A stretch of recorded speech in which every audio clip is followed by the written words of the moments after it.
안녕하세요. 반가운 얼굴분도 있고 뵀던 분도 있고 이제 새롭게 배운 분들도 있는데 제가 이 자리에서 파송받은 지 11년 좀 11년째 됩니다.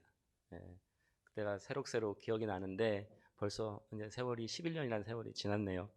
어, 저희가 이제 파송받아서 처음 7년간 은혜 가운데 사역을 마치고 이제 다음 사역지가 정해질 때까지 저희 코로나 기간이기도 하였고 안식년 기간에 한국에 있다가 다시 파송받아서 나가서 한 지금 3년째 되고 있는데 그 잠깐 사역들을 잠깐 나누고 또 말씀을 나누도록 하겠습니다. 잠깐 보여주시겠어요? 예. 저 사진은 저희가 7년간 섬겼던 교회의 모습입니다. 아시는 분도 계시겠지만 어, 저희가 처음 저 교회를 알게 돼서 갔을 때만 해도 한 3가정 정도, 한 20분 정도 예배를 드리시던 교회였는데 지금은 한 7, 80명 정도 나오시는 교회가 되었고 은혜 가운데 교회가 많이 성장하고 또 청년들이 이제는 한 기둥씩 자리를 잡아줄 수 있는 튼튼한 교회가 되어서 저희가 이제는 이 교회에 더 도움을 드릴 게 없겠구나 해서 안식년에 들어왔다가 나가게 되었습니다. 다음 사진 보여주시겠어요? 사진 하나가 안 보이네요. 어, 저희가 이제 다시 나가게 되면서 하나님께 기도하면서 어느 지역으로 다시 갈 것인가. 저희가 처음 가서 7년 섬겼던 곳은 북프랑스입니다. 파리에서도 더 북쪽으로 대전 정도 거리에 있는 곳이었고요. 날씨는 영국 날씨랑 비슷하게 되게 춥고 그랬던 지역이라면 습하고 했던 지역이라면 지금 다시 사역을 하게 된 곳은 남쪽에 있는 프랑스입니다. 어, 저희가 사역지를 정하게 된 계기는 저희가 함께 동역하는 사역하는 이태리 선교단체가 그쪽에서 밀라노로 본부가 있는데 거기서 한 5시간 정도 차로 걸리는 지역이었고 뭐 비행기를 타면 1시간 반이면 도착하는 지역이어서 지역적으로 거기가 저희가 중심으로 삼으면 좋겠다 하는 부분도 있었고 또 저희가 기도하면서 그 저희가 지금 사는 지역은 엑성 프로방스라는 지역인데 거기서 한 1시간 정도 떨어진 지역은 또 마르세유라는 지역입니다. 그 마르세유 지역은 북아프리카 거기서 배로 타면 바로 건너에는 모로코, 알제리, 튀니지가 있어서 그 북아프리카에 있는 분들이 많이 이민자들이 와 있어서 한 80%가 아랍 계통의 사람들이 사는 지역입니다. 프랑스라고 하지만 모스크 사원들이 한 3개 큰 사원들이 있고 기도 소리가 들리고 그리고 가면은 이제 대부분 이제 아랍 사람들을 볼 수 있는 그런 지역을 또 사역지로 삼기 위해서 그 지역과 또 저희가 있는 지역은 또 캠퍼스가 많은 지역입니다. 그래서 캠퍼스 사역을 하기 위해서 지금 장소를 정해서 지금 갔고요. 지금 사진에 사실은 잘 보이지 않는데 왼쪽 편에는 저희가 지금 있는 지역에서 하게 된 한글 학교 모습이었고 지금 오른쪽에 있는 보이는 지역은 저희가 그 마르세유에 있는 또 한글 학교를 마침 저희가 갔을 때 세우신 분이랑 같이 동역하게 되어서 두 곳에서 지금 한글 학교를 하고 있습니다. 지금 여기 이곳에서 떠나기 전에 마침 그때 한류의 붐이 막 엄청 뜨겁게 불기 시작했어요. 그래서 우리가 이때다 하고 그 한글 교육할 수 있는 저희가 교원 자격증을 따서 갔는데 지나다니다마다 길거리에서 유모차를 끌고 아내랑 가면 막 저희들 치면서 안녕하세요 막 인사를 하고 그만큼 한국에 대한 위상이 이제 높아져 있어서 저희가 도착하자부터 계속 한글을 가르칠 수 있는 일들을 하게 됐습니다. 그래서 안 보이는 사진이지만 왼쪽에는 어떤 사진이 있었냐면 저희들 그곳에 대학교 학생들 중에 한국어과가 학생들이 300명이 다니고 있어요. 그래서 그 300명 학생들을 대상으로 한글을 가르치는 일들을 지금 한 6명 정도 수업을 주고 있는데 그 수업 주는 학생들과 찍은 사진이 아마 왼쪽에 있었고 그 친구들과 저희 한글을 가르치고 저희 집에 초대하기도 하고 또 교회에 초대하기도 하면서 복음을 전하는 일들을 하고 있고 오른쪽 사진은 그 마르세유에 있는 교회에서 저희가 매주 한글을 가르치고 또 한 달에 한 번, 2달에 한 번은 저희가 한국인의 밤 이런 식으로 해서 저희가 뭐 여러 부분에서 초청을 해서 음식을 대접하기도 하고 또 한국에 관련된 문화를 소개하기도 하고 하면서 저기 보시면 머리에 이제 두건을 쓰신 히잡이라고 하죠. 히잡을 쓰신 이제 아프리카 사람, 아랍 사람들이 와서 교회에 처음 들어오기도 하는 그런 것들을 접촉점으로 한글 사역을 하고 있습니다. 두 번째 사진 보여주시면 저 사진은 저희가 사역하고 있는 지역에 저희가 지금 다니고 있는 출석하고 있는 교회 청년들하고 왼쪽은 청년들과 함께 전도하는 사진이고요. 일주일에 한 번씩 저희가 전도를 하고 있고요. 그래서 공원이나 거리에 나가 전도를 하는데 예전과 다르게 코로나 전만 해도 사람 되게 부정적이고 성경을 나눠주거나 복음을 전하려고 받아들이지 않던 사람들이 코로나 이후에 죽음에 대해서 생각을 하게 되고 여러 가지 생각들을 하게 되면서 성경도 받고 마음이 열려서 복음을 많이 듣고 있습니다. 그리고 오른쪽 사진은 지역에 있는 여러 교회들이 연합해서 또 한 달에 한 번씩, 두 달에 한 번씩 저렇게 저희 전도하고 있는 모습입니다. 넘겨주시겠어요? 다음 사진은 저희가 하는 제 주 메인 사역이기도 하는데요. 저희가 섬기고 있는 사역 중에 이태리 선교단체 함께하는 사역인데요. 이태리 선교단체는 큰 리무진 버스 45인승 되는 버스를 개조해서 안에 도서관도 두고 그 옆에 조그맣게 커피를 마시는 공간도 두고 기도할 수 있는 공간을 둬서 그 겉에 버스에는 나는 너를 사랑한다 하고 써 있고 밑에는 하나님 이렇게 써 있어요. 그럼 사람들이 지나가면서 저게 무슨 버스냐 하고 물어보면 저희가 자연스럽게 초대를 해서 책을 권하기도 하고 기도가 필요한 분은 기도를 해드리기도 하고 또 차를 대접하면서 마음문을 열고 복음을 전하기도 하는 일을 하고 있는데 그 일을 같이 하는 일을 하고 있고요. 또 옆에 왼쪽 위에 사진을 보시면 배가 보이실 겁니다. 저희가 한 7년 전에 배를 구입해서 작은 배를 구입해서 섬들을 다니면서 교회가 없는 섬들을 다니면서 그곳에 있는 사람들을 만나서 배를 섬에 정박해 놓고 아침부터 지나가시는 분들이 우체국 아저씨가 지나가시면 우체국 아저씨한테 커피 한잔 하러 가세요 이렇게 얘기하면서 자연스럽게 복음을 전할 수 있고 또 식사를 초대해서 같이 식사를 하면서 마음문이 열렸을 때 복음을 전하는 일들을 하고 있는 모습입니다. 그리고 제 사역 중에 많은 부분을 차지하고 있는 예술문화 사역으로 그 지역 교회들 저희가 포르투갈, 불가리아, 마케도니아, 스페인 여러 동유럽권과 서유럽권에 있는 교회들의 지역 교회들의 그 교회들의 필요에 따라서 그 복음을 전할 수 있는 방법들을 저희가 세미나를 통해서 지도해드리고 함께 사역을 하는 모습들입니다. 예, 넘겨주시겠어요? 저 모습은 저희가 하는 사역들 가운데 우리 이창진 대표님 계시지만 엑시 뮤지컬 선교팀으로부터 저희가 그 뮤지컬을 이양을 받았어요. 그래서 뮤지컬을 제가 캐나다에 청년들한테 이양을 했고요. 그 청년들이 제가 캐나다에서 5, 6개월 머무는 동안 잘 이걸 습득하고 감사하게도 그 캐나다 친구들이 이미 은혜 가운데 있었지만 이 뮤지컬을 통해서 더 하나님을 만나게 되고 너무도 잘 알겠지만 복음의 진수인 이 뮤지컬이 그들의 마음을 터치해서 지금 어쩌면 부모 세대는 예수님을 믿었지 모르지만 다음 세대는 믿음 없이 교회를 다니는 친구들이 많은데 그 친구들이 이 뮤지컬을 배워가는 과정 가운데 그 캠프를 통해서 그들이 거듭나는 일들이 일어났습니다. 그래서 그 캐나다 친구들은 이 일들이 있고 나서는 본인들끼리 그 팀이 있는 집에 있는 지하 방에서 같이 밤이 새도록 기도하고 찬양을 부르고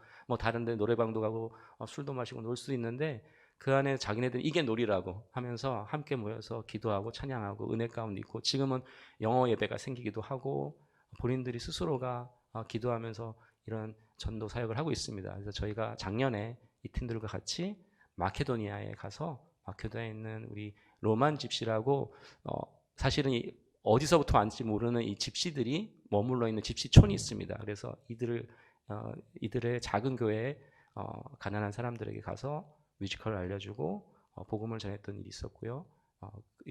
올해는 이태리에 있는 팀에게 이 일들을 이양하는 일들을 우리 캐나다 팀 우리 한인 이세대 형제들이랑 같이 하게 됩니다. 예, 넘겨주시겠습니까? 저기는 저희 딸이 다니고 있는 학교 안에서 하는 사역인데요. 저희가 이제 지역을 옮기면서 너무 감사하게도 저희 크리스천 학교를 다니게 됐는데 아시겠지만 뭐 한국도 마찬가지지만 프랑스가 그 공교육 안에서 가르치고 있는 가치가 정말 하나님을 아는 가치가 아니라 하나님을 멀리하는 가치이기 때문에 저런 크리스천 학교가 필요로 하는데 안타깝게도 프랑스가 아시겠지만 크리스천 인구가 2%에 불과합니다. 말씀드리면 여기 서울 같은 크기의 교회가 10교회도 없는 거죠. 그런데 거기 대부분 어르신들만 남아있는 상태, 20명 정도 어르신만 남아있는 그런 상태인데 그러다 보니까 크리스천 학교는 더더욱 없는 상황입니다. 그래서 너무 귀한 학교인데 저 학교가 한 30년 전에 이미 선교사님들 캐나다나 이런 미국에서 오신 선교사님들 통해서 세워졌는데 안타깝게도 저희가 도착하기 전에 학교가 문을 닫을 상황이 됐어요. 한 17명 남은 상황에서 이제 선생님들도 다 빠져나가고 어려운 상황이었는데 저기 있는 학부모 한 분이 이미 은퇴를 하신 10년 전에 은퇴하신 교장 선생님한테 연락을 드려서 이메일을 보내서 제발 학교를 살려달라고 해서 그 은퇴하셨는데 70이 넘으신 분이 부부가 오셔가지고 다시 학교를 맡게 되셨어요. 그리고 선생님들을 다시 자원봉사자로 뽑아서 학교가 다시 지금 운영되고 있습니다. 그래서 올해는 32명까지 한 2배 정도 늘었고, 감사하게도 우리 이슬람 가족이 3가정에 등록했어요. 어떻게 왜 등록하겠냐 물어봤더니 공교육 가르치는 가치보다 차라리 크리스찬 가치가 훨씬 낫다. 그래서 차라리 거기 학교를 보내겠다. 저희한테는 좋은 게 사실 공교육하는 데서 복음을 전하거나 하면 학교에서 해고되는 일이 있거든요. 근데 저기 안에서는 마음 놓고 저희가 복음을 전할 수가 있어서 감사하게도 거기 있는 학생들이나 또 부모들에게 복음을 전하는 일들을 하고 있고요. 저희는 사실은 학교가 사립 학교다 보니까 또 인원도 적다 보니 학비가 비쌉니다. 그런데 감사하게도 교장선생님이 배려를 해주셔서 저희가 학비를 거의 뭐 안 내다시피 하고, 대신에 저는 마임을 수업을 주고 아이들한테, 또 아내는 거기서 행정과 재정을 담당하는 일들을 돕고 있습니다. 넘겨주시겠어요? 네, 저 사진은 사실 저희가 이런 많은 사역들을 하고 있지만 사실 이 사역이 가능할 수 있는 거는 지금까지 여러분들이 저희를 위해서 기도해 주셨던 기도의 힘이라고 생각합니다. 그래서 중보 기도하는 사역이 정말 중요하다고 생각하고요. 이건 특별히 아내가 담당해서 하고 있는 사역 중에 하나인데요. 유럽 지역에 있는 정말 외로이 그 지역에서 복음을 증거하는 우리 전도자들 분들과 함께 저희가 그분들의 힘든 어려움들을 같이 나누고 또 기도 제목을 나눠서 저희가 함께 매주 기도하는 모임들을 갖고 있습니다. 그래서 같이 모일 수는 없으니까 줌으로 기도 모임을 갖고 있고, 또 대면 1년에 한 번이라도 저희가 만나서 컨퍼런스를 열면서 그동안의 간증들을 나누고 기도하는 모임을 갖고 있는데, 내년에는 저희가 기도할 수 있는 센터를 구입할 수 있다면 구입해서 거기서 더 같이 모이고 기도하고 하는 데 힘쓰려고 준비하고 있는 모습입니다. 그래서 계속 외롭게 싸우고 있는 영적 전쟁을 하고 있는 우리 유럽에 있는 현지인들입니다. 다들 현지인들을 위해서 같이 전도자들을 위해서 기도해 주셨으면 좋겠습니다. 짧게나마 제가 지금 3년간 해왔던 사역, 앞으로 할 사역들을 나누었습니다. 같이 말씀 한번 보도록 하겠습니다. 오늘 함께 말씀 읽었던 본문 말씀은 잘 아시겠지만 사도 요한이 반모섬으로 유배되어서 가 있는 동안에 하나님께서 환상을 통해서, 계시를 통해서 앞으로 종말의 때가 되면 어떠한 일들이 일어날 것이라는 걸 보여주는 책입니다. 그 중에서도 도입부에, 오늘 읽은 말씀은 도입부인데요. 그때 당시에 존재했던 그 7교회들을 향하여 저희가 마지막 때 교회의 어떤 표징으로서 어떠한 교회들은 정말 하나님의 칭찬을 받지만 어떤 교회는 책망을 받는 그런 7교회들의 모습을 보여준데, 오늘의 마지막 그 7번째 교회 중인 라오디게아 모습이 나와 있고, 마지막에는 그 교회들이 어떻게 하나님 앞에 마지막 예배를 드릴지, 하나님 앞에 천국 예배를 드릴지에 대해서 나와 있는 그 도입부의 마지막 부분입니다. 제가 프랑스에서 요즘 특별히 드는 생각은, 지금 예수님이 오신다고 해도 하나도 이상하지 않다. 그럴 정도로 이 시대가 참 급변하게 변하고 있고 마지막 때를 향해 달려가고 있다는 생각을 합니다. 지금 프랑스는요, 기후가 너무도 심하게 변화돼서 지금 제가 있던 1월 달에 이미 5월에 올 4월에 올 철새가 이미 벌써 도달을 했어요. 그리고 봄에 필 꽃들이 피고 있고요. 스페인은 1월인데 30도가 넘는다고 얘기를 합니다. 이것이 뭐 30년에 한 번, 예전에 무슨 기후가 일어나면 30년에 한 번, 100년에 한 번이라고 하는데, 어떻게 보면 이 지구가 생기고 나서 이런 일은 없었다고 할 정도로, 처음 생긴 일이라고 할 정도로 기후가, 이상기후들이 계속 변화가고 있고, 우크라이나 러시아 전쟁을 비롯해서 또 이스라엘 팔레스타인 전쟁, 그 이후에 이란 이라크, 계속적인 또 아프리카의 국지전들이 끊임없이 일어나고 있고, 또 아시겠지만 지진과 여러 가지 재난들이 또한 계속적으로 일어나고 있습니다. 그래서 오히려 안 믿는 사람들이 저희를 만나면 이런 얘기를 해요. 야, 이제 정말 종말이 오는 거 아니야? 우리 어떻게 해야 돼? 이런 질문을 할 정도로 저는 민감한 얘기들을 하고 그들조차 그런 마음을 품고 있다는 것입니다. 그런데 이것이 사실은 이 종말에 대해서 생각하는 것이 단지 지금 이 시간에 이때가 아니라 이미 2000년 전에 예수 그리스도께서 오셔서 또 십자가에 못 박히시고 또 부활 승천하셨을 그때부터 이미 얘기되어 주고 있었고 저희는 계속적으로 기다리고 있었다는 사실입니다. 그런데 저희들의 마음에 어떠한 마음으로 이것을 준비하고 기다렸는지 우리가 한번 돌아볼 필요가 있다고 생각합니다. 그리고 이 라도케아 교회는 어떤 마음인지 우리가 살펴보고자 합니다. 먼저 한번 말씀 보겠습니다. 요한계시록 3장 14절부터 16절 말씀 우리 같이 한번 읽겠습니다. 시작. 라오디게아 교회의 사자에게 편지하라. 아멘이시오 충성되고 참된 증인이시오 하나님의 창조의 근본이시니가 이르시되 내가 내 행위를 아노니 내가 차지도 아니하고 뜨겁지도 아니하도다. 네가 차든지 뜨겁든지 하기를 원하노라. 내가 이같이 미지근하여 뜨겁지도 아니하고 차지도 아니하니 내 입에서 너를 토하여 버리리라. 오늘 이 말씀에 뜨겁다, 미지근하다 하는 이야기가 그리고 차다 이런 이야기가 나오게 된 사실 이때 당시에 지역의 배경이 있습니다. 라오디게아 교회는 되게 모든 것으로 무역이나 여러 가지로 풍족한 지역이었는데 한 가지 아쉬운 게 있다면 물이었습니다. 물이 많지 않은 지역이었습니다. 그리고 물이 깨끗하지 않은 지역이었습니다. 그래서 그 주변 지역으로부터 물을 끌어다 쓰는 상황이었습니다. 특별히 골로새 지역에 커다란 산이 있었는데 그 위에 산에서 만년설에서 녹아서 내려오는 그 물이 아주 깨끗했습니다. 그래서 그 물에 깨끗하고 시원한 물을 받아다가 음용수로 사용하고 또 식물에게 주기도 하였습니다. 그리고 또 다른 도시에 있는 그 뜨거운 온천이 좋은 곳에서 온천수를 받아다가 그 물을 치료의 목적으로 사용하였습니다.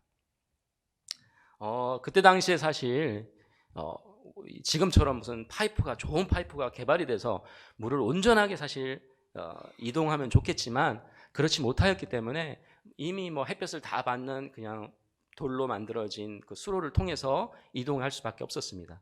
그러니까 그 안에 많은 불순물들이 들어가고 또 물이 햇빛을 받고 여러 가지 하면서 그 차가웠던 물이 오는 동안에 어떤 경우에는 식을 수밖에 없었습니다. 물이 식게 되면 그 안에 자연스럽게 그 안에 석회질이 생겨지게 되고 또 여러 가지 불순물들이 들어가게 됩니다. 그래서 그 물을 마시게 되면 좋은 물이라고 시원한 물이라고 예상하고 그 물을 마시게 되면 토를 하거나 배탈이 나거나 여러 가지 오히려 독이 되는 물이 되었었습니다. 그리고 또 한편으로 온천이라고 해서 아주 뜨거운 물을 기대하고 그 물을 받아서 치료할 목적으로 사용하려고 물을 받았는데 오는 기간 동안 물이 이미 다 식어버린 거예요. 그래서 물이 쓸모없는 물이 되었습니다. 그래서 오늘 읽을 말씀을 보자면 너희가 뜨겁든지 차갑든지 하라. 그렇지 않으면 그 미지간 물, 쓸모없는 물이 될 것이다 라고 얘기를 했습니다. 그리고 그 물은 오히려 독이 있기 때문에 그 물을 마시거나 쓰게 되면 오히려 우리 몸을 탈을 나게 하고 물을 뱉어버리게 될 것이라고 얘기하고 있습니다. 이런 신앙을 갖고 있었던 라오디게아 교회를 향하여 이런 신앙 상태가 어떠한 신앙 상태인지 그들은 깨닫지 못하였습니다. 그래서 그들이 뭐라고 얘기하냐면 3장 17절 말씀입니다. 같이 읽겠습니다. 시작. 내가 말하기를 나는 부자라 부유하여 부족한 것이 없다 합니다. 네, 여기까지 읽겠습니다.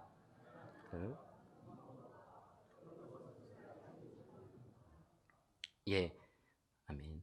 예, 3장 17절 말씀을 보면 내가 말하기를 나는 부자라 부유하여 부족한 것이 없다 합니다. 이들이 라오디게아 교인들의 생각이었어요. 근데 그때 당시에 사실은 그 모든 시민들이 갖고 있던 생각이었습니다. 한 번은 지진이 났습니다. 지진이 나서 다른 지역 사람들은 로마나 부유한 지역에서 도움을 요청했어요. 저희 지진이 나서 여러 가지 건물들이 무너지고 힘듭니다. 도와주십시오 했는데 라오디게아 교회만 우리는 우리 스스로 갈 수 있습니다. 우리는 풍족합니다. 우리 스스로 충분히 이것들을 해결해낼 수 있습니다 할 정도로 부유한 지역이었어요. 그러니까 이미 시민들도 부유했지만 교인들 자체도 부유한 상태였습니다. 그런데 물질적으로 부유하고 겉으론 부유할지 모르지만 그들 내면은 어떠했는지 그들 안의 모습들을 우리가 살펴볼 필요가 있습니다. 그들 안에 그 내면은 아까 말씀하셨던 것처럼 하나님께서 그들을 향하여 보내시는 것은 네가 곤고한 것과 가련한 것과 가난한 것과 눈먼 것과 벌거벗은 것을 알지 못한다고 얘기하고 있습니다. 사실 이것은 죄의 실체입니다. 죄를 가진 인간의 모습입니다. 죄로 인하여 우리 눈이 가려지고 우리가 벌거벗은 것도 공고한 것도 가난한 것도 알지 못하는 상태가 되어버린 것입니다. 그래서 겉으로는 부유한 것 같고 겉으로는 잘난 것 같고 평안한 것 같지만 그 내면의 모습에는 가난하고 공고한데 그것을 보지 못하는 눈먼 모습이 있는 것입니다.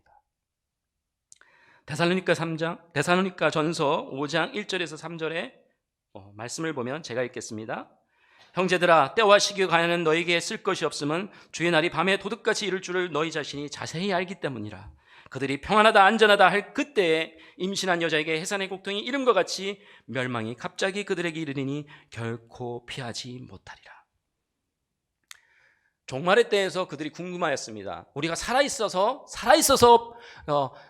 하나님 예수님께서 이제 오신다고 생각을 했었습니다. 그런데 죽은 자는 어떻게 하죠? 하면서 그 질문을 했을 때 그 앞장에 그런 질문이 있었습니다. 그때 당시에 데살로니가 사람들에게 그때 당시에 그랬을 때 이것의 답으로 사도 바울이 얘기하는 과정 가운데 있었던 말씀 중에 한 구절입니다. 종말의 때가 어떻게 올 것인지에 대한 얘기입니다. 그런데 정말로 쥐도새도 모르게 도둑이 오듯이 올 것이라고 임신한 사람이 사실은 저희 아내는 임신한 때를 알아가지고 저를 깨우지도 않고 이미 준비를 다 하고 목욕 제기하고 여보 이제 가야 할 때요 왔는데 보통은 막 어떤 분은 택시에서 나기도 하고 여러 가지 상황도 있잖아요. 그만큼 임신한 때를 알지 못합니다. 그래서 그만큼 때를 알지 못하는데 그때가 이렇다고 합니다. 그런데 이 말씀 뒷구절에 보면은 어떻게 얘기하고 있냐면 너희 크리스찬 믿는 자들은 이때를 밝히 알 거라고 말씀하고 있어요. 그런데 모르는 크리스찬도 있는데 믿는 자들도 있는데 너희들 혹시라도 그렇다면 당장 깨어 있어라. 정신 차려라. 사실은 이 말씀이 뒷구절에 나와 있습니다. 그런데 지금 라오디게아가 눈이 멀어서 그것을 깨닫지 못하고 있는 겁니다. 그러면서 3장 19절에 이들을 향하여 말씀하고 있습니다. 물은 내가 사랑하는 자를 책망하여 징계하노니 그러므로 네가 열심을 내라 회개하라 하십니다. 너희가 그것을 깨달을 수 있는 방법 다른 것이 아니라 너의 죄의 실체를 바라보고 내가 어떻게 어두워졌는지 바라보고 그 죄를 회개하라고 말씀하십니다. 그리고 다시 한번 너희가 믿음 안에 열심을 내라라고 말씀하고 계십니다. 그렇다면 그 열심을 어떻게 낼 수 있을까요? 어떻게 하면 그 회개할 수 있을까요? 18절에 기록되어 있습니다. 우리 18절 말씀 같이 한번 읽겠습니다. 시작. 너를 권하노니 내게서 풀로 연단한 금을 사서 부요하게 하고 흰옷을 사서 입어 벌거벗은 수치를 보이지 않게 하고 안약을 사서 눈에 발라 보게 하라 라고 말씀하고 계십니다. 여러분, 금은 불로 연단하면 연단할수록 불순물이 빠지면서 순금이 되어집니다. 그 뜨거운 불로 지지고 단련하고 해야 그 불순물들이 빠져나가는 거예요. 근데 그 뜨거운 불로 단련하는 것이 얼마나 힘듭니까? 그러나 그것이 필요합니다. 그것이 말씀이 될 수도 있고 누군가 나에 대한 하나님께서 대신 말씀에서 대언해서 어떤 사람이 나에게 충고해 줄 수도 있습니다. 근데 듣기 싫습니다. 나한테 왜 그런 말을 하니? 또 어떤 사람에게 그게 상처가 될 수도 있어요. 하지만 우리가 좀 그 말을 들을 필요가 있습니다. 하나님 말씀을 귀 기울일 필요가 있습니다. 기도하면서 하나님께서 나에게 주신 마음들을 우리가 깨달을 필요가 있습니다. 그때 마음은 힘들고 어렵지만 그걸 통해서 내 안에 불순물들이 빠져나가기 시작하는 것입니다. 또 뭐라고 합니까? 흰옷을 사서 입으라고 얘기를 합니다. 우리가 이미 예수님께서 십자가에 달리시면서 우리의 모든 죄를 이미 지은 죄 그리고 앞으로 지을 죄까지 모두 해결해 주셨음에도 불구하고 우리 안에 죄의 씨앗이 우리 안에 담겨짐으로 인하여 끊임없이 우리는 그 죄성으로 인하여 죄를 지을 수밖에 없는 존재입니다. 그런데 이것은 구원의 문제와는 상관없지만 이 죄를 인하여 죄 가운데서 우리 눈이 멀어지는 거예요. 하나님과 멀어지는 겁니다. 하나님의 음성을 듣을 수 없는 상황 가운데 나아가게 되는 거예요. 그래서 우리가 끊임없이 하나님 앞에 나아가서 하나님 앞에 회개하면서 흰옷을 입어야 합니다. 그분의 그 거룩함을 입어야 합니다. 하나님, 그렇습니다. 주님의 보혈의 피로 나를 덮어주시옵소서. 나를 거룩해 하여 주옵소서. 나를 깨끗게 하여 주시옵소서 하고 우리가 주님 앞에 고백해야 합니다. 그리고 마지막입니다. 안약을 써서 눈에 발라 보게 하라고 말씀하십니다. 여러분, 눈에 눈곱이 끼고 여러 가지 눈의 문제로 인해서 눈이 보이지 않으면 어떻게 됩니까? 그저 앞에 있는 것만 보이게 됩니다. 멀리 있는 상황들은 보이지 않고 앞쪽에 있는 것만 보여요. 그래서 그냥 앞쪽에 있는 것 보고 안절부절하면서 조심조심 걷게 됩니다. 그런데 우리 신앙이 그렇게 될 수 있다는 거예요. 내 앞에 있는 나의 문제들만 보이는 거예요. 나의 상황들만 보이는 겁니다. 하나님께서 우리에겐 이미 결론 내리셨고 이미 십자가를 통해서 우리의 구원의 확신을 허락하셨고 우리에게 결론 내린 소망들이 있음에도 불구하고 우리가 그것을 보지 못하는 겁니다. 그래서 끊임없이 내 문제에 침착하게 됩니다. 그래, 내 자녀가 잘 돼야 될 텐데, 내 이것이 문제가 해결돼야 될 텐데 왜 이 문제 때문에 나는 이렇게 고통받아야 되는가? 나는 왜 이 정도밖에 될 수가 없는가? 하고 나의 문제에 침착하면서 하나님 바라보기보다는 내 문제 때문에 괴로워하게 됩니다. 여러분, 9.11 사태가 일어났을 때 비행기가 이제 곧 건물들에 충돌을 하기 시작합니다. 그러니까 건물 안에 있는 사람들이 이제 죽을 걸 알아요. 이제 마지막 때가 왔음을 압니다. 그때 그들이 무엇을 하였습니까? 핸드폰을 보면서 아유, 주식이 왜 이렇게 떨어졌어? 이거 주식 다른 걸로 바꿔야 되겠구만. 이렇게 얘기했을까요? 아니면 우리 애가 성적이 떨어졌어요. 어떻게 하면 성적을 올려주세요? 학교를 어디를 보내야 돼요? 이런 고민을 했을까요? 아니요. 그들이 마지막 때라는 것을 직시하는 순간 문자를 보내고 전화를 통화를 하면서 어머니, 아들아, 내가 너를 사랑한다. 나를 용서해다오. 이런 말을 남겼다고 합니다. 마지막 때를 아는 순간 우리가 그 마지막 때의 마지막 순간 할 수 있는 것들을 하게 됩니다. 여러분, 마지막 때를 향해 가고 있는 이 순간 여러분은 무엇을 붙잡고 계십니까? 무엇을 바라보고 계십니까? 어떤 문제에 내 마음을 빼앗겨 버렸습니까? 여러분, 하박국 선지자를 잘 아실 겁니다. 하박국 선지자가 엄청나게 하나님께 불만과 불평을 했습니다. 세상의 부조리들, 악인들이 오히려 더 득세하는 이 상황들, 악인들이 더 잘 나가는 상황들, 부유해지는 상황들을 바라보면서 하나님이 살아계시다면 어떻게 저 악인들을 이대로 둘 수가 있습니까? 하나님이 살아계시다면 저들을 척결해서 없애야 하지 않겠습니까? 하나님 살아계시긴 한 겁니까? 하나님께 성토를 하면서 울부짖습니다. 어떻게 보면 도가 지나치는 것 같아요. 선을 넘은 것 같습니다. 그러나 우리는 이러한 기도라도 하나님 앞에 외쳐야 합니다. 그저 하나님께 불만이 있지만 뾰루뚱하고 아무 말도 안 하고 있는 것이 아니라 오히려 하나님을 붙잡고 흔들어서라도 하나님, 도대체 이 문제를 어떻게 해결해 주시겠습니까? 하고 지금 내 앞에 있는 문제들을 하나님 앞에 끄집어내야 합니다. 그런데 이렇게 끄집어냈을 때 하나님의 내 눈에 안약을 발라주시는 거예요. 그러니까 눈이 떠지기 시작하는 거예요. 그 마지막 결론이 보이기 시작하는 거예요. 하나님이 이 악인들을 어떻게 하실 것인지, 그리고 마지막 그날에 되면 어떤 일이 일어날 것인지 하박국 선지자에게 보여주시기 시작합니다. 욥도 그랬고 다윗도 그랬습니다. 그러니까 기도가 바뀌기 시작합니다. 그의 그 울부짖었던 기도, 불평의 기도가 찬양으로 바뀌기 시작합니다. 그게 오늘 하박국서 말씀 3장 2절에 나와 있습니다. 3장 2절, 17, 18절, 19절까지 한번 같이 읽겠습니다. 시작. 내가 주께 대한 소문을 듣고 놀랐나이다. 여호와여, 주는 주의 일을 수년 내에 부응하게 하옵소서. 이 수년 내에 나타내시옵소서.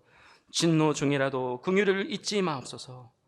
비록 무화과 나무가 무성하지 못하며 포도나무에 열매가 없으며 감람나무에 소출이 없으며 밭에 먹을 것이 없으며 우리의 양이 없으며 외양간에 소가 없을지라도 나는 여호와로 말미암아 즐거워하며 나는 구원의 하나님으로 말미암아 기뻐하리로다. 주 여호와는 나의 힘이시라. 나의 발을 사슴과 같게 하사 나로 나의 높은 곳에 다니게 하시리로다. 아멘. 당장은 보이지 않는 일입니다. 당장은 보이지 않지만 내가 하나님을 붙들고 하나님 앞에 기도하며 하나님 앞에 나아갔을 때 하나님께서 그것의 미래 끝을 보여주십니다. 그 확신을, 이 소망을 가지게 된 거예요. 그러니까 하박국이 어떻게 됩니까? 하나님, 내가 이제 알았습니다. 하나님, 그 마지막 때에 그 결론이 어떻게 날 건지를 내가 이제 알았습니다. 내가 더 이상 내 문제, 내 상황들, 내가 지금 펼쳐져 있는 나의 어려움들에 내 목을 메이지 않겠습니다. 하나님, 하나님께서 행하실 일을 내가 기대하겠습니다. 그 일이 수년 내에 부흥이 일어나게 하옵소서. 그 일을 보기 원합니다. 하나님, 이제는 소양간에 소가 없고 외양간에 소가 없고 우리의 양떼가 없고 무화과 나무에 열매가 없고 잎이 없고 아무런 것도 문제가 되지 않습니다. 왜냐하면 구원의 하나님께서 내 안에 계심이 내 안에 소망이 되어지고 내 안에 결론이 되어지기 때문입니다. 이 고백이 그 안에서 일어나기 시작합니다. 제가 10년 전에 갔던 그 교회를 섬겼던 7년간 섬겼던 교회 안에서 여러 가지 일들이 있었어요. 저희는 그것을 그저 하나님을 순종하며 기도하며 주님 앞에 무릎 꿇었을 때 보게 하셨어요. 길거리에 있던 술병을 들고 청년들이 길거리를 전전하고 남의 집 유리창을 깨고 들어가서 거기서 비어있는 집들을 찾아가서 잠을 자던 친구들이 교회 안으로 들어오기 시작하고,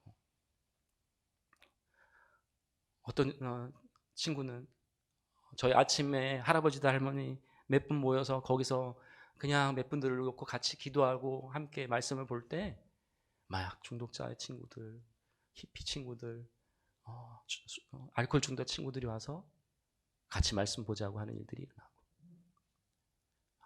그던 친구 중에는 결국엔 정신병원에 들어갔던 친구가 있었는데 아내가 매일매일 찾아가서 그 친구는 하나님, 나 같은 사람을 구원해 주실까?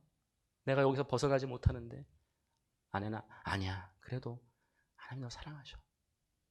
결국 그 친구는 휴가를 잠깐 나와서 집에 갔다가 어머니 감기약을 먹었다가 목에 걸려서 세상을 떠났어요. 그 어머니는 저희들을 향해서 욕을 퍼붓고 너희 때문에 그랬다고 원망을 했습니다. 그 순간은 어떤 희망도 보이지 않았습니다. 하지만 몇 년이 지나고 저희한테 연락이 오고, 너희들이 그때 우리 딸에게 해줬던 그 사랑을 내가 기억한다. 그리고 이혼한 가정에서 어렵게 나오는 한 여인의 자식이 있었는데, 아들이 있었는데 늘 뒤에서 뾰루뚱하게 입을 내밀고 예배를 드리던 아이가 있었어요. 교회를 나오지 않으면 교회를 찾아가서 생일 때 생일 케이크를 주기도 하고 사랑을 베풀고, 어떻게든 성경 공부 시간에 같이 화장실 옆에 공간이 없어서 화장실 옆에서 모여서 왜 우리는 이런 데서 하냐고 하면서, 하지만 거기서 같이 말씀을 가르쳤던 그 아이들이 10년이 돼서 얼마 전에 연락이 왔어요. 아내한테. 제가 이번에 세례를 받게 됐어요. 그때 당시에는 교회를 떠난 것 같고 교회에 가까이 있지 않는 것 같고 우리 눈앞에 보이는 것은 아무런 희망이 보이지 않고 소망이 보이지 않는 아이가 10년이 지나고서는 어엿한 이제 나이가 돼서 성인이 돼서, 그때 자기가 이제 세례 때마다 간증을 하거든요. 보통 5분 10분 하는데 뭐 3, 40분을 한 것 같더라고요. 그 영상을 보내줬어요.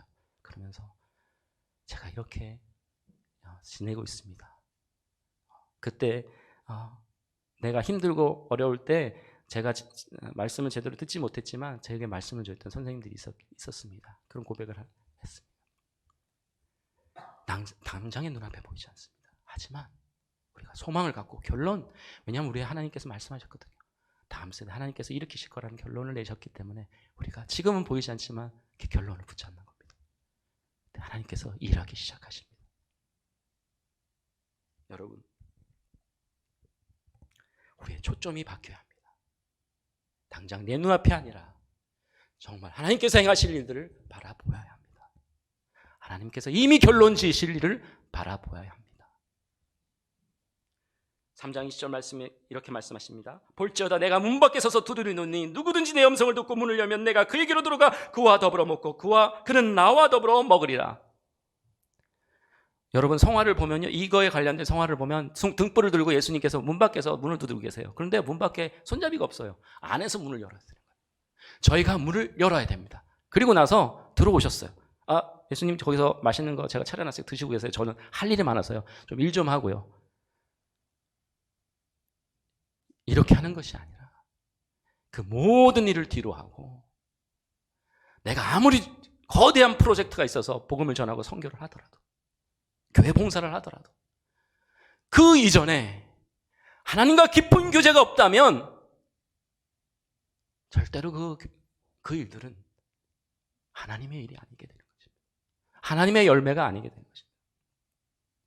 하나님을 초대하여서 하나님이 하시는 말씀을 들어야 되는 것입니다. 하나님, 밥을 먹으면서 친밀한 관계 가운데 나가면서 하나님 무슨 얘기를 하기 원하시죠? 그래, 내가 너가 이런 일을 했으면 좋겠구나. 그건 좀 내려놨으면 좋겠구나. 그건 좀 천천히 하자. 그 얘기를 듣고 그 말에 한 발 한 발 순종해 나갔을 때 하나님께서는 나도 모르는 내 안에 하나님의 은혜가 넘치게 하시고 그 열매를 맺기 시작하십니다.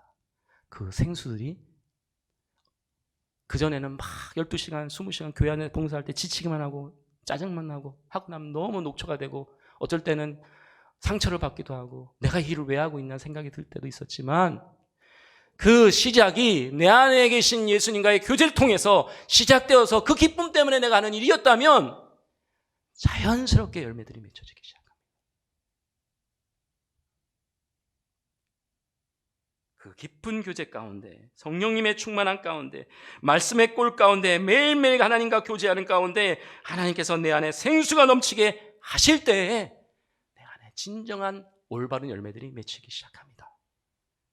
에스겔서 4장 17절에 에스겔이 성전 문에서 나오는 물의 환상을 보게 됩니다. 제가 빨리 읽겠습니다. 그가 나를 데리고 성전문에 이르시니 성전의 앞면이 동쪽을 향하였는데 그 문제방에서 밑에서 물이 나와 동쪽으로 흐르다가 성전 오른쪽 제단 남쪽으로 흘러내리더라. 이 강물이 이르는 곳마다 번성하는 모든 생물이 살고 또 고기가 심이 많으니 이 물이 흘러들어가므로 바닷물이 되살아나겠고 이 강이 이르는 각처의 모든 것이 살 것이며 또 이 강가에 어부가 설 것이니 엔게디부터 에네글라임까지 그 물치는 곳이 될 것이라. 그 고기가 각기 종류에 따라 큰 바다의 고기같이 심이 많으려니와 각 강 좌우가에는 각종 먹을 과실이 자라나서 그 잎이 시들지 아니하며 열매가 끊이지 아니하고 달마다 새 열매를 맺으리니 그 물이 성소를 통하여 나옴이라. 그 열매는 먹을 만하고 그 잎사귀는 약재가 되리라. 성전에 흘러나오는 물은 하나님과 우리 가운데 깊은 교제 가운데만 얻을 수 있는 물입니다. 생명을 살리는 물입니다. 예수님 그 자체입니다. 이 물이 바다도 정화시키고 있다고 했어요.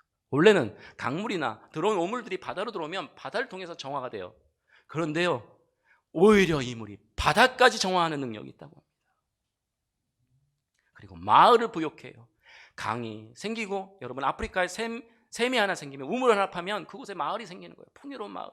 그것처럼 지금 이 강이 소생시키니까 이 물이 흘러서 강이 흐르고 거기에 물고기들이 나오고 거기에 잎이 무성한 열매가 있는 것들이 생기니까 어부들이 나오고 그 마을이 풍성해지는 거예요. 그 열매들이요, 그냥 어떤 시절에만, 가을에만 열매가 맺히는 것이 아니라 매달 열매가 맺힌다고 해요. 우리의 삶 가운데 그저 20년 전에, 30년 전에, 10년 전에, 아니면 얼마 전에 받았던 은혜 한 번으로 살 수가 없습니다. 매일매일 주시는 하나님 말씀의 은혜가 우리 안에 있을 때 그 은혜 때문에 우리 안에 기쁨이 생기고, 그 은혜 때문에 우리 안에 하나님의 일을 할 수 있는 힘이 생깁니다. 어떠한 나의 사역이, 나의 어떤 프로젝트가, 어떠한 거대한 나의 목표가, 하나님을 향한 내 열정이 절대 내 안에서 하나님의 은혜를 생기게 할 수 없습니다. 여러분, 성도 여러분 한 분 한 분이 이 마지막 때에 나는 부유하다, 나는 평안하다 그러면서 미적지근한 신앙 가운데 하나님이 주신 뜨거운 열정도 사라지고 하나님께 주신 말씀을 통하여 내가 냉철하게 세상을 향하여 내가 그것을 양날의 검처럼 차갑게 날카롭게 잘라내는, 내가 결단하고 잘라내는 그 신앙도 사라지고, 온천물처럼 치료의 용도로 이 세상 가운데 살아가는 크리스찬의 능력이 사라지고, 하나님을 시원케 하고 세상을 변화시키는 귀한 생명수로 살아가는 능력도 사라진 채 우리가 미적지근한 신앙 가운데 살 수는 없습니다. 이 마지막 때 세상은 오히려 저희들에게 묻고 있습니다. 이 마지막 때에 우리가 어떻게 살아야 되겠습니까? 여러분, 한번 생각해 보기로 합니다.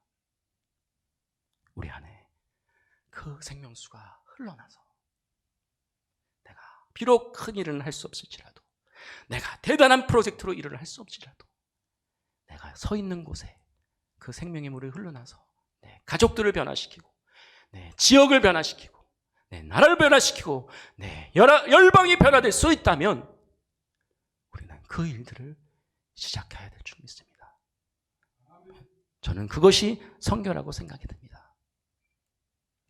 저희가 하고 있는 많은 일들이 있지만 그 이전에 내가 하나님과 만나고 있는가, 내가 하나님과 친밀하게 서고 있는가, 우리는 깊이 좀 바라봐야 될 줄 믿습니다.